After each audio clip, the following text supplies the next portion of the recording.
Quem que ligou? Beth.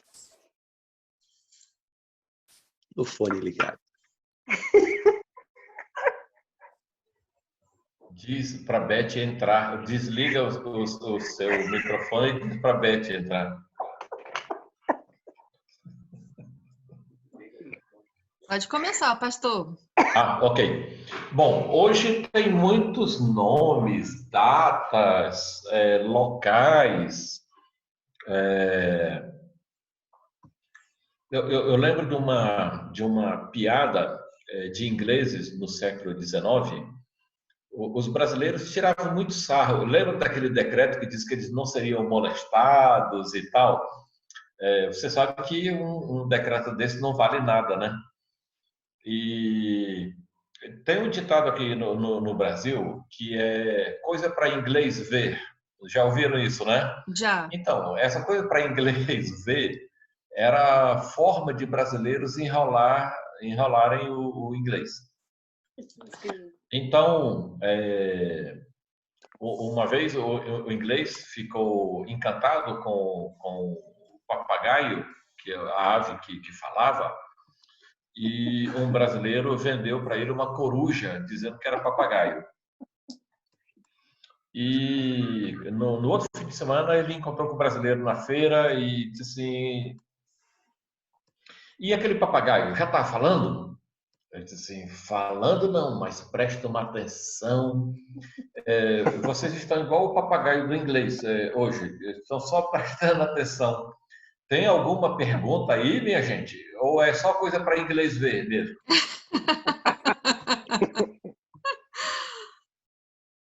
Podem falar, gente, por favor. Por enquanto aqui está tudo tranquilo. Ah, beleza. Não, beleza. Porque, sendo hoje a aula mais histórica, né? Então, João Pedro, acredito que tenha fatos que já estivessem esquecidos na memória de muitos, mas muitos sabem, né? Mas as pessoas não querem expressar. E outros fatos que só tu sabe, que eu não sei se é da mesma época, mas, né? Exatamente. Para a Alessandra que morou no Rio de Janeiro. Alessandra, você conhece uma rua no Rio de Janeiro ou ouviu de uma rua no Rio de Janeiro chamada Sucussará? Não me lembro não, pastor. Tá legal. Sucussará? Hã? Sucussará? Sucussará. Sucussará. Os nomes lá são bem diferentes, mas essa não lembro. Mas eu acho que essa rua já está com outro nome. Mas isso aí era uma outra piada que se fazia de ingleses no Brasil, de um médico. E como no século XIX, o médico cuidava do dente, a queda de cabelo, e muitos brasileiros procuravam ele por causa de hemorroidas. E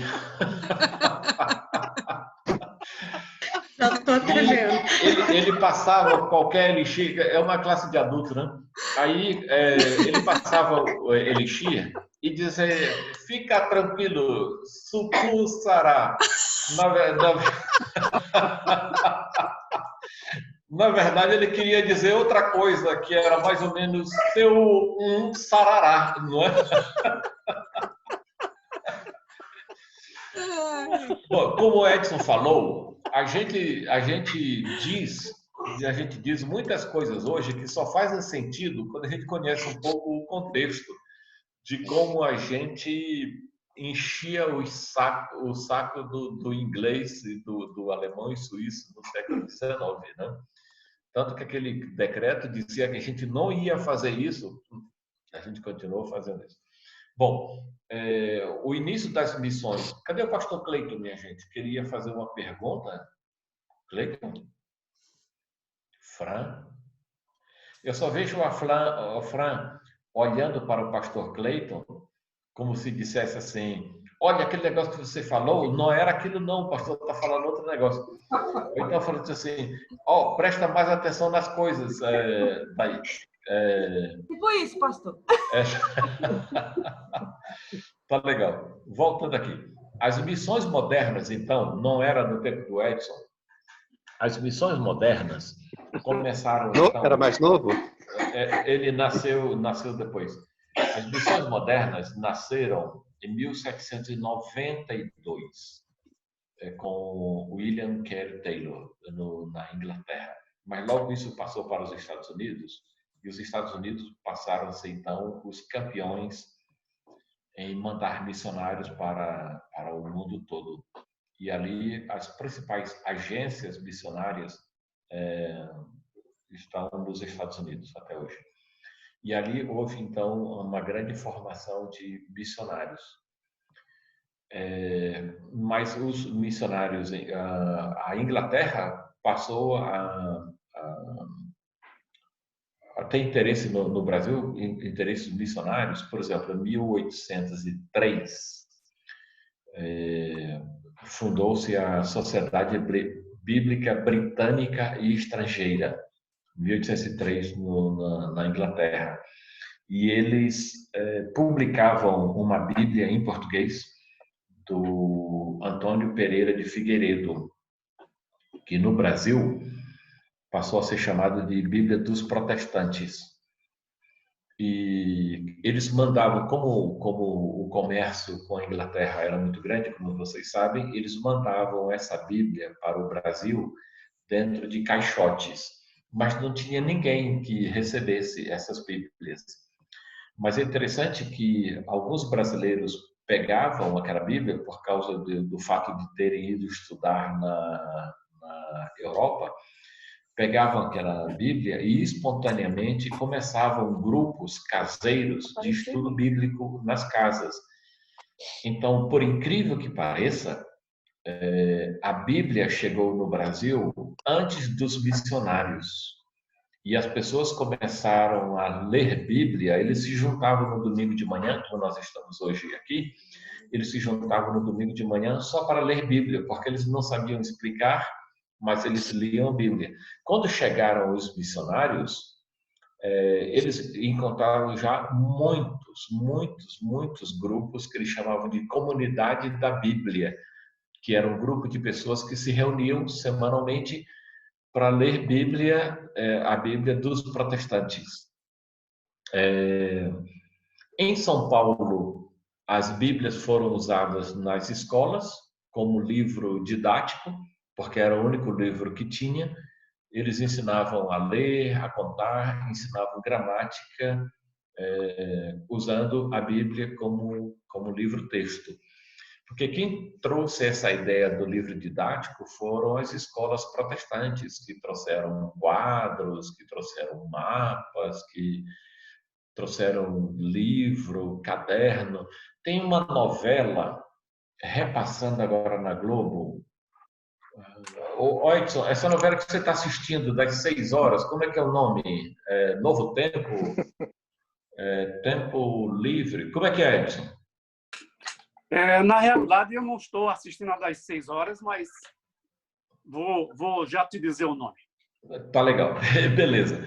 Eu acho que é nessa novela que semana passada eu estava em casa e Meire estava com a televisão ligada e teve uma cena de uma aula em que o professor estava lendo um livro, então ele lia a frase e os alunos repetiam, porque era assim que se ensinava. Pegava-se um livro, por exemplo, eu estou com aqui meus apontamentos da aula de hoje, então eu lia. Os metodistas foram os primeiros a mandar os missionários. Aí os alunos repetiam, os metodistas foram os primeiros a mandar missionários. E dentre eles, o reverendo Pires. E era assim que se aprendia, porque não tinha livros didáticos, era assim que se aprendia, ou tentava se aprender no século XIX. Quem tinha boa memória, aprendia. Quem não tinha boa memória, dançou no Enem. Foi a educação norte-americana que trouxe o livro didático, trouxe o caderno, trouxe mapas e que incluiu também a educação física como matéria obrigatória nas nossas escolas. Bom, esses missionários começaram a chegar, mas primeiro chegaram as Bíblias, vindas da Inglaterra, com a versão Antônio Pereira de Figueiredo. Em 1816, 13 anos depois da Inglaterra, criou-se nos Estados Unidos a Sociedade Bíblica Americana, que traduzia e imprimia a Bíblia de João Ferreira de Almeida. E então eles começaram a mandar suas Bíblias também para o Brasil, igual a Inglaterra fazia. Encaixotava e mandava, encaixotava e mandava. Quem se interessasse, ficava na alfândega. Quem se interessasse, pegava, podia levar para casa e usar como quisesse.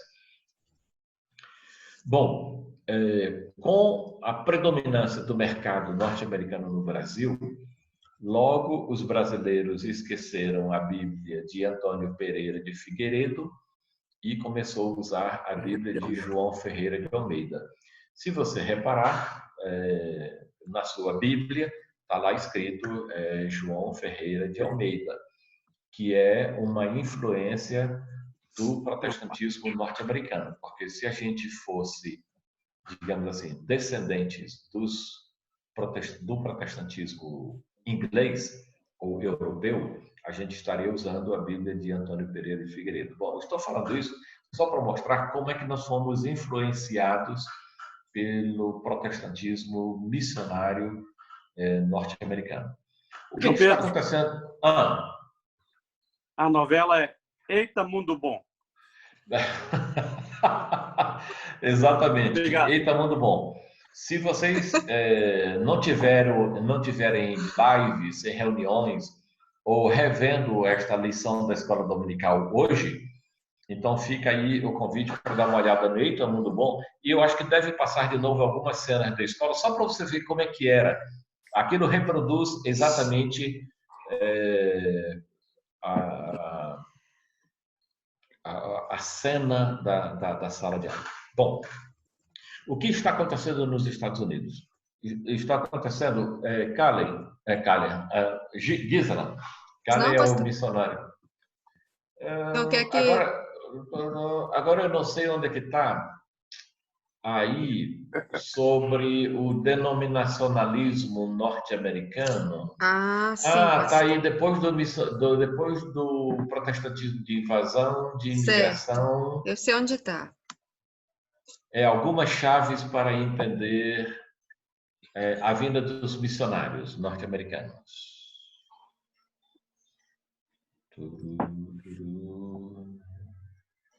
A gente vai chegar.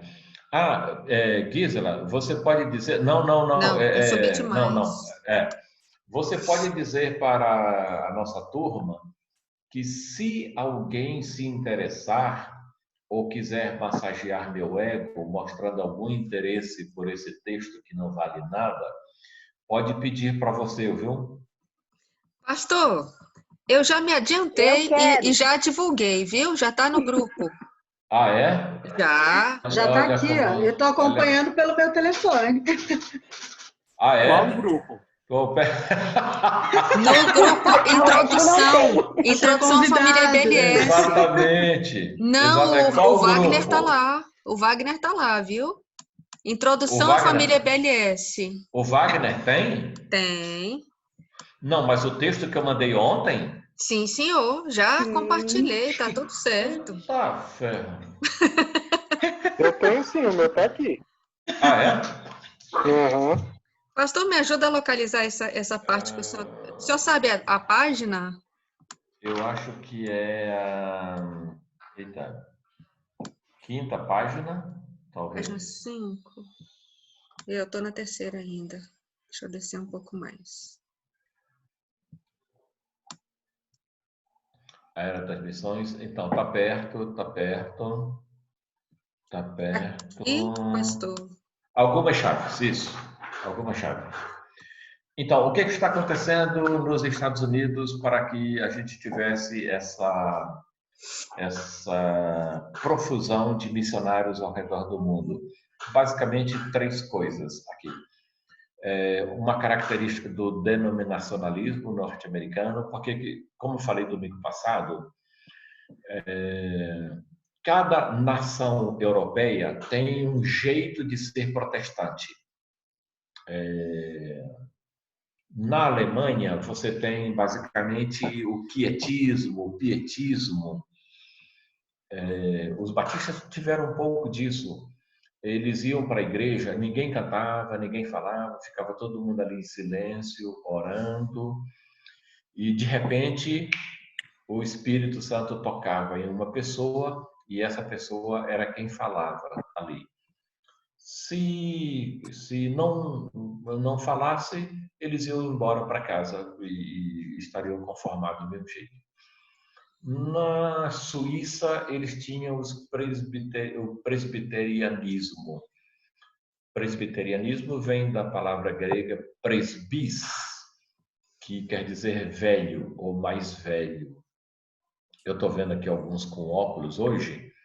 Todos vocês sofrem de presbiopia, que é ou a vista cansada ou, literalmente, o olho do velho, que precisa de óculos. Então, os presbiterianos era basicamente uma igreja liderada pelos mais velhos. Você tem os batistas, que são os rebatizadores, você tem os metodistas, que fazem todas as coisas todo dia, ela faz tudo sempre igual e me acorda às 6 horas da manhã. Faz tudo do mesmo jeito, corta o cabelo, corta a unha, toma um banho e tal. Então, só que nos Estados Unidos vão reformados holandeses, vão dinamarqueses, vão alemães, suíços, e lá se junta. E aí eles começam a descobrir que cada um é diferente. Então, o denominacionalismo é um fenômeno típico da igreja norte-americana que, primeiramente, foi um estranhamento que eles tiveram entre si, mas acabou sendo uma competição entre as denominações, basicamente entre 3 denominações. Os presbiterianos, que vêm da Escócia ou da Irlanda, os batistas, que vêm da Inglaterra, e os metodistas, que também vêm da Inglaterra. Cada um vai influenciando o outro e cada um vai competindo com o outro. Então, basicamente, as 3 igrejas dos Estados Unidos mais fortes são os batistas, metodistas e presbiterianos, que isso é fruto desse trabalho denominacional daí. Volta lá naquele parágrafo de novo, Gisela, por favor.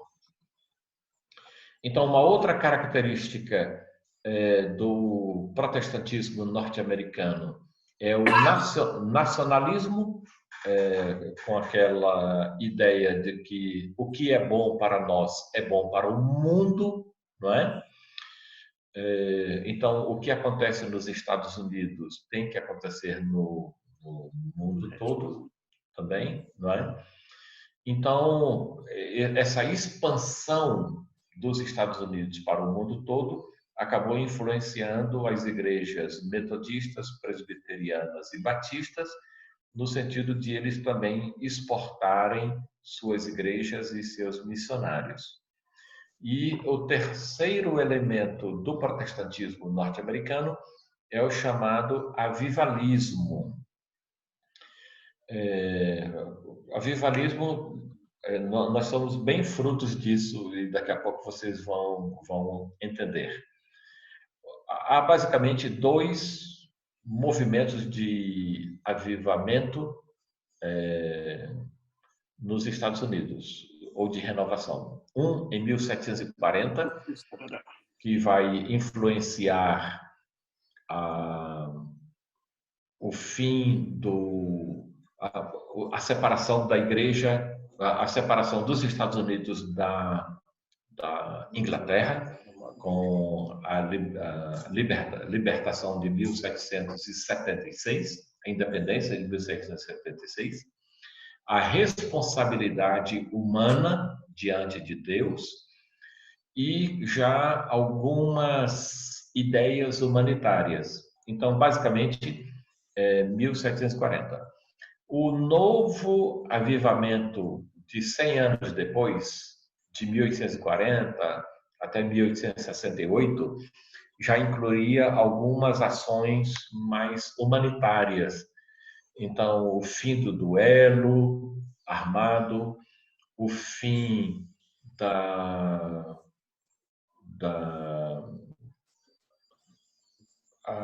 uma campanha contra a bebida, a favor das pessoas que moravam na rua, do voto feminino, da libertação da escravatura. Então, tudo isso faz parte do avivalismo. Dentro das igrejas, esse avivalismo deu uma certa liberdade para os pregadores. Por exemplo, na área da pregação, eles deixaram de pregar sermões escritos, eles pregavam assim, né? O sermão era escrito. Lembro que domingo passado eu falei sobre a Friedrich Feuerhamel. Ô, Gisela, é assim que se fala, né? Pastor, eu teria que ver como é que está escrito para poder ler direitinho. Feuerhamel.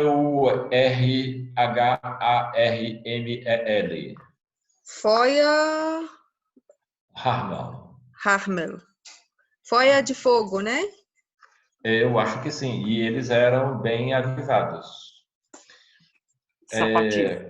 Era. Avivalismo é o glória a Deus, aleluia, pastor? Sim, senhora. Sim, senhora. Sim, senhora. Sim, senhora. Deixa eu dizer um negócio aqui para vocês, então.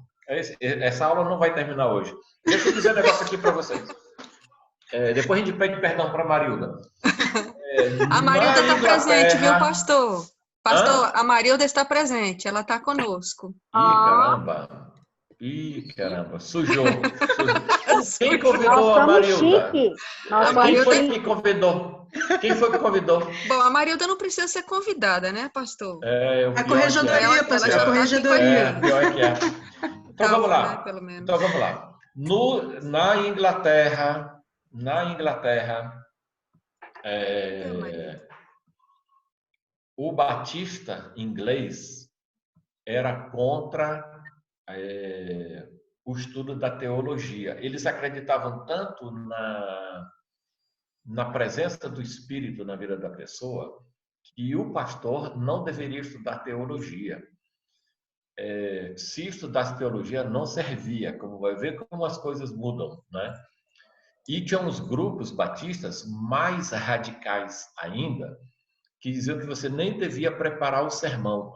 Se bem que tem muitos hoje que acreditam nisso, você não deve preparar o sermão. Era o Espírito Santo que dava. Vocês lembram, conhecem a igreja Congregação Cristã no Brasil? Sim. Então, a Congregação Cristã no Brasil, ela age hoje muito semelhante a que os batistas no século XVII faziam. A Congregação Cristã no Brasil, fundada por Luigi Francescon em 1910, em Santo Antônio da Platina, no Paraná, veio para o Brasil vindo de Chicago, mas ele foi um batista na sua juventude. Então, muito do que a Congregação Cristã faz hoje não estuda teologia, e eles ficam também orando até Deus revelar, não tem um pastor principal. Isso é uma influência batista na vida deles. Então, o batista ficava ali orando, até vir uma palavra. Aí a pessoa que foi inspirada ia lá para frente, dizia o versículo de cor, porque o versículo era o Espírito Santo que dava, e pregava movido pelo Espírito Santo. Esse grupo foi para os Estados Unidos, e esses dois grandes reavivamentos para trazer de volta aquele fogo inicial que eles tinham lá. Então, esses dois reavivamentos aconteceram nos Estados Unidos. Os presbiterianos, chamados da denominação da lei e da ordem, promoviam um acampamento anual para a celebração da ceia. Hã? Deixa eu te perguntar, a minha tia é dessa igreja do Véu. E quando eu era mais novinha, eu já fui lá algumas vezes, porque a gente ia passar as férias na casa da família. Enfim. Homens de um lado, mulheres de outro, né? Minha mãe é. Meus pais são ainda. Mas meus pais não são congregacionais. Meus pais é da Igreja Cristã Evangélica, Casa de Oração. Da Cristã Evangélica. Mas... Também usa véu. Usa véu? Isso é influência batista. Que interessante saber disso, porque eu não sabia. Isso é influência batista. Os batistas fizeram mal para muita gente. Nos Estados Unidos, ali por 1850, começaram a enfatizar muito a volta de Cristo, a volta de Cristo, a volta de Cristo, e começaram então a chamar aquele grupo de adventista, porque enfatizavam muito a volta de Cristo. Mas um batista gostou da ideia e começou a mostrar a importância do sábado. Os adventistas, originalmente, não eram sabatistas. Eles passaram a adorar a Deus no sábado por uma má influência batista. Quando eu digo que os batistas já causaram mal para muita gente, é por aí. Bom, então vamos lá. Os batistas, então, foram profundamente avivalistas, deixaram de pregar sermões escritos para falar, porque eles gesticulavam muito com a mão e corriam no púlpito. Começaram a cantar músicas feitas por homens e, só para distinguir aqui, até ali, a música que se cantava na igreja era chamada de salmódia. Salmódia quer dizer que eram hinos feitos dos salmos. Então, não se cantava nada fora dos salmos. Então, esta é a salmódia. Os batistas e metodistas começaram a um novo estilo musical que eles chamavam de música profana, porque era muito rápido e usavam também um pouco de melodia de músicas mundanas e profanas, que foi chamada de inódia. A inódia eram hinos criados da mente humana e tocado com instrumento de cabaré, que era o piano. Então, essas músicas eram muito animadas. E quem usava isso? Batista e metodista. Os batistas de novo, né, pastor? Os batistas de novo, sempre fazendo mal para os outros. Pastor, quando a gente começou a usar bateria e guitarra, a gente protestante, que eu falo, né? Teve muita crítica por causa disso também, né?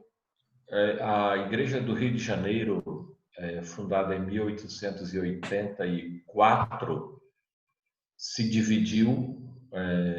Foi a primeira divisão que aconteceu lá, porque algumas pessoas não aceitavam piano. Não estou falando de bateria, não estou falando de violão, não. Usava piano. E ela se dividiu porque alguns Canaã achavam que aquilo era um instrumento de cabaré. De certa forma, era. Mas foram os batistas que incluíram isso. O uso da bateria nos anos 70, grupo como Elo, por exemplo, Vencedores por Cristo, tiveram muitas vezes seus instrumentos quebrados e queimados por causa dessas músicas profanas e mundanas que eles cantavam. Mas assim, imagine que esse hino era rejeitado no século XIX porque ele era muito rápido. A ti, ó Deus, fiel e bom. Era muito rápido. E porque era muito rápido, era profano, era música do mundo. Imagine, meu Deus do céu, não é? Ô, João Pedro. Se eles vivessem hoje os Hillsongs. Misericórdia. Você já sabe dessa história, né? A gente parece que é do século passado, não é? E do milênio passado. Então, na PIB do Guará, quando surgiu a primeira guitarra, esse assunto foi discutido numa sessão. Eu imagino. E eu era presidente da mocidade da PIB do Guará na época.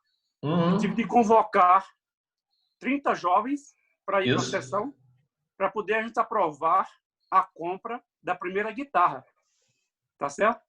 Porque os membros um pouquinho mais antigos do que eu não queriam guitarra e muito menos bateria. E nem batia palma também, não podia bater palma. Não. Então, só para registrar esse fato que o João Pedro está citando. Isso na foi agora igreja, há pouco tempo. Na igreja de Brasilândia, quando a gente estava discutindo palmas na igreja, o irmão levantou e disse assim, e como no Salmo diz, aclamai com palmas, e outro disse assim, são palmas batidas pelo coração. Então eu fiquei imaginando o coração. Que profundo! Então vamos lá.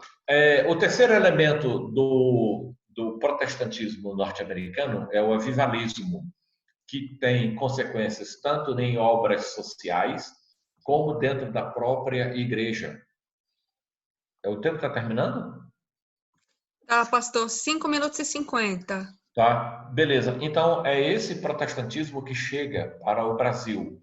Os presbiterianos ainda chegam lendo seus sermões, mas metodistas e batistas já chegam pregando do jeito que a gente prega hoje.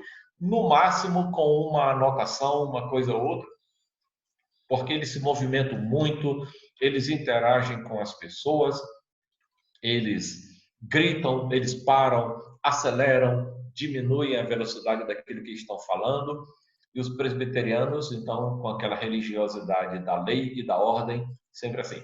Bom, em 1799, os presbiterianos, então, deixaram de fazer aquela reunião anual, que era para celebrar a ceia, porque esses cultos, chamado camp meeting, é isso mesmo que se chama? Isso, pastor, certinho. Aqueles camp meeting, que hoje são chamados de acampamento, demoravam 3 semanas. Gente, ninguém resiste, não há coração de cristão que aguenta um acampamento de 3 semanas. Sabe por quê? Eles se animavam e riam e cantavam e caíam no chão, reviravam o olho, reviravam, batiam palmas. Porque quando a gente vem de acampamento, a gente vem assim meio no fogo, não é verdade? Agora imagina um acampamento de 3 semanas. Como os presbiterianos achavam que isso já era exagero, eles pararam com seus camp meeting. Sabe o que aconteceu? Imagina. Batistas e metodistas. A gente pegou, claro, a gente pegou. E como é que a gente volta de acampamento? Cantando, espumando, revirando o olho, batendo palma, caindo no chão. Esse negócio de cai, de bater palma, revirar olho, de dizer, tira o pé do chão. Isso é 1799, que os batistas inventaram e trouxeram para nós. Agora a gente está dizendo que não é. Tudo isso é batista. Ou tudo isso foi batista. Não é? E a gente achando que era coisa da Ivete Sangalo, né? A irmã Ivete Sangalo aprendeu isso conosco. Então, nós recebemos esse protestantismo de missão, avivalista, de culto de oração, de acampamento, de pregar sem anotações, de hinos contemporâneos, de mulher falar na igreja. Então, é esse o protestantismo que nós recebemos aqui. E eu diria assim, para terminar, esse foi o protestantismo que chegou no Brasil, vindo dos Estados Unidos, que nós somos um tipo de continuadores desse protestantismo lá. Os batistas, então, vieram já com bastante influência revivalista, mulher falando na igreja, mulher sendo missionária, com músicas modernas, com lições diferenciadas para crianças e jovens. Tudo isso é fruto do protestantismo revivalista norte-americano do último reavivamento que terminou mais ou menos 1868. Missionários vieram para o Brasil por causa de uma visão.